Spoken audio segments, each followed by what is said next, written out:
It's a slightly confused picture. We do know that what looks like an improvised explosive device, a car bomb, blew up underneath a large SUV. Now, according to some accounts, the person who was caught there and actually had his feet blown off, but survived, was a senior military officer. However, the reports that we're now getting from Moscow, which again must be taken with always a sort of a pinch, if not a whole bucket load of salt, is that in fact it wasn't said military intelligence officer. It was actually just someone who had the same name, and that it may well have been a wrong target. We can't be sure about that, but that is the sort of the current situation. A couple, the woman who was with him was hurt, but apparently not with life-threatening injuries. The man himself survived despite having his feet blown off.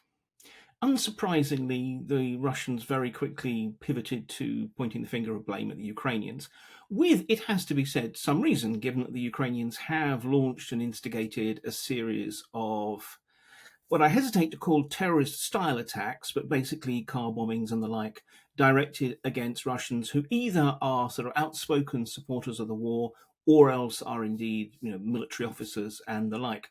So, it is a reasonable supposition. Of course, the interesting thing is that the man whom the Russians blame, the man who they say was behind it, actually fled the country to Turkey, one of the few places that you can still fly to directly from Russia, and as of the latest news, has been arrested by the Turkish police.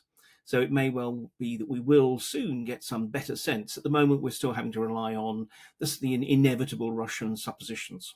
Now, one of the suggestions is that this is an internal conflict rather than anything to do with Ukraine. However, look, there's two particular constraints on that. First of all, that the car bomb, there is, bizarre though it may sound, almost an etiquette to criminal and business murder in Russia. It's one of the things that from the very beginning the Putin regime has been very, very hot on, is the idea that it needs to demonstrate that it kind of controls the streets. Back in the 1990s, after all, car bombings, drive-by shootings, similar indiscriminate forms of violence were quite common, and they very much gave people, understandably, the impression that the Russian government was basically in a state of near collapse and certainly not able to impose its will on the streets. Putin made it very clear when he came to power that he wasn't expecting contract killing and the like to end, and frankly it didn't, but nonetheless the means, it had to be a lot more targeted, a lot less indiscriminate, and a lot less, shall we say, scary for the civilians who weren't really the part of these kind of mob wars.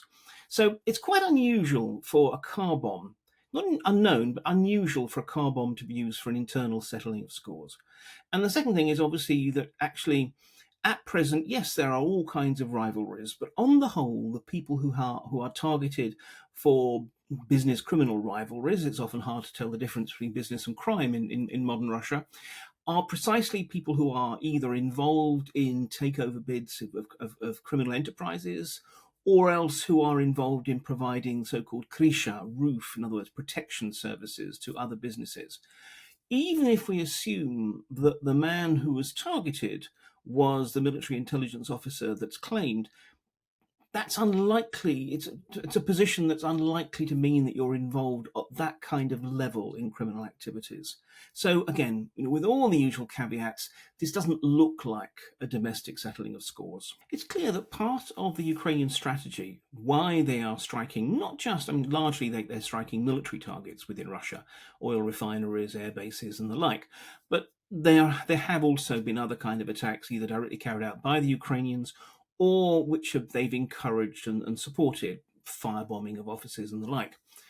And it seems to be that the Ukrainian strategy is that this is a way of trying to get the Russians to feel that the war is coming to their doorstep, in the hope of galvanizing them so they'll protest.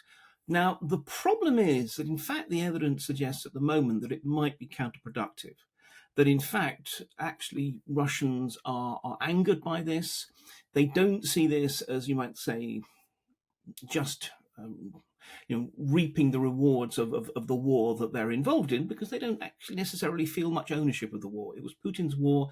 They in many ways feel victims themselves, as more and more of their young men are not, or even middle-aged men, are not coming home, or coming home in zinc boxes. So I think in that context, if it is part of the Ukrainian campaign, it's a bit of a gamble. Now, of course, if it turns out that actually the person who was killed was actually some key figure within military intelligence, I'm sure they will actually regard it as having been sort of a successful operation. But in terms of the kind of the wider politics, at present, and obviously things can change, but at present, Russians are not feeling that the country is falling apart and therefore it needs a new course. They're actually feeling that some of Putin's toxic anti-Ukrainian narrative may well be justified. We also have to realize that these kind of attacks, assassination attempts, call them what you will, inside Russia actually also do have an impact on us. Of course, he's totally wrong, but Putin has convinced himself that that Ukraine is nothing more than a puppet, a proxy of the West. And that therefore, if Kyiv is carrying out attacks in Russia, it's because President Zelensky was either told to do so by the Americans or the British or whatever. We must remember that they think of us as very much the sort of the second, but nonetheless important partner in this alliance against them. Either sort of told him to do it, or else at the very least they permitted, they encouraged and allowed and greenlit these attacks. And this does help explain why, really, from the middle of last year, we have seen an escalation in the scale and the nature of Russian attacks, so far at least in Europe, which is beginning to become more and more physical. We're not just talking about cyber attacks and disinformation. We saw, for example, those 2 warehouses burnt down in Leighton because they were associated with the Ukrainian aid effort. And most recently, there was the claim that the head of the German arms company, Rheinmetall, was targeted for assassination. So, I mean, this is actually, I think, in some ways, Putin thinking, well, you in the West, you think you can unleash the Ukrainians to launch this kind of attack on us without there being any risk to you? Think again. So unfortunately, and I think this is something we just have to learn to live with, as the Ukrainians carry on their campaign of liberation, we can expect Putin's spies and assassins to become that much more active here in Europe at the very least. We've also seen this well, it's being described as a ferry that plies the route to and from Crimea and the Russian mainland, having been hit in a large Ukrainian drone strike. And just calling it a ferry is rather misleading. It makes it sound as if it's just some little sort of pleasure boat. This is actually a railway ferry. In other words, it's actually designed to carry whole railway cars across. And it actually is really pretty significant, because we've got to remember that at present, the Ukrainian peninsula, it is connected by the so-called land bridge along the northern coast of the Black Sea, the Sea of Azov, rather. But on the other hand, the railway and road links there are themselves vulnerable to Ukrainian attack. Beyond that, there's the Crimea Bridge, which has already been broken once and could be broken again. And it apparently is not really being used as a key military resupply route now for that purpose. And the final fallback really is sea travel. They can still try to resupply the peninsula, if need be, by sea. And I think this is very much the Ukrainians making the point. They're actually trying to eliminate the assets that are in place to do that.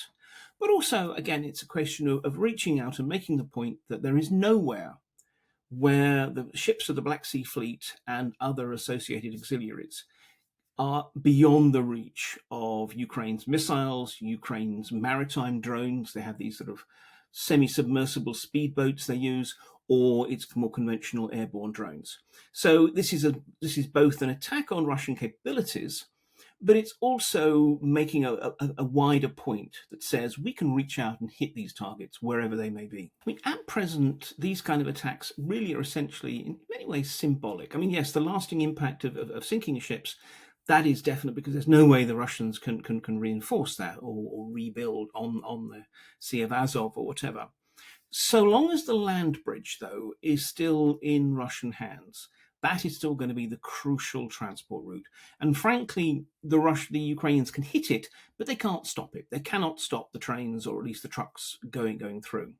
And in any case, Crimea is really not a target that the Ukrainians, for the moment, can even conceivably sort of try to actually retake. They can launch drone strikes, they can launch missile strikes, and they do, but that's about the limit.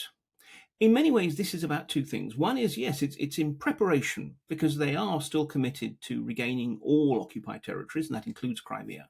So they're thinking, well, at some point we will be taking Crimea. So when we have a target of opportunity, because remember, a lot of these things are not so much carefully planned in advance, they are when they spot a window of opportunity, they strike. So it's about long-term preparations for that. But it's also, again, I think a lot of it is about grinding away at not ordinary Russians, but the Russian elite, the Russian military elite, the Russian leadership's confidence about the situation. So much of war is not actually about the killing of the poor individual soldiers at the front line. It's actually a struggle against the will of the enemy. And what they're trying to do is shake Putin's conviction that time is on his side. Because so long as he thinks that, there's no way he will even think about any kind of concessions or proper, meaningful peace negotiations. Putin has to care about Crimea. The thing is that for ordinary Russians, they don't really care about the Donbass region or about Kharkiv and all the other various cities and towns under contention. But they do care about Crimea. Crimea is that peninsula which was Russian until the 1950s, when it was transferred to the Ukrainian Soviet Socialist Republic. And although one could argue the history for forever, but nonetheless, as far as most Russians are concerned, including the ones who actually despise Putin himself, they think it is rightfully Russian. And that's why, Crimea matters to Putin, not just simply a straightforward binary of do I hold it or do I not, but can he protect it? Because the interesting thing is, we have seen all sorts of sites of, for example, Russian tourists going to enjoy the apparently lovely beaches of Crimea. I never managed to get there before I was banned, so I wouldn't know. But of course, the more attacks, the more that you find that, 1 minute you're enjoying the beach and next minute because we saw a video of this quite recently, your umbrella is being blown away by a Russian attack helicopter passing at low altitude. The more it conveys to ordinary Russians that this idea that Krim nash, that Crimea is ours, is distinctly conditional. Yes, technically speaking, it's under Russian control, but it's not really somewhere that, as it were, Russians can enjoy and Russians can feel at home and safe there. So it undermines one of the sort of the primary spurious, but nonetheless important legitimating factors, whereby Putin says, I brought Crimea back. And the response is clearly, so long as these attacks are happening, yes, but did you really?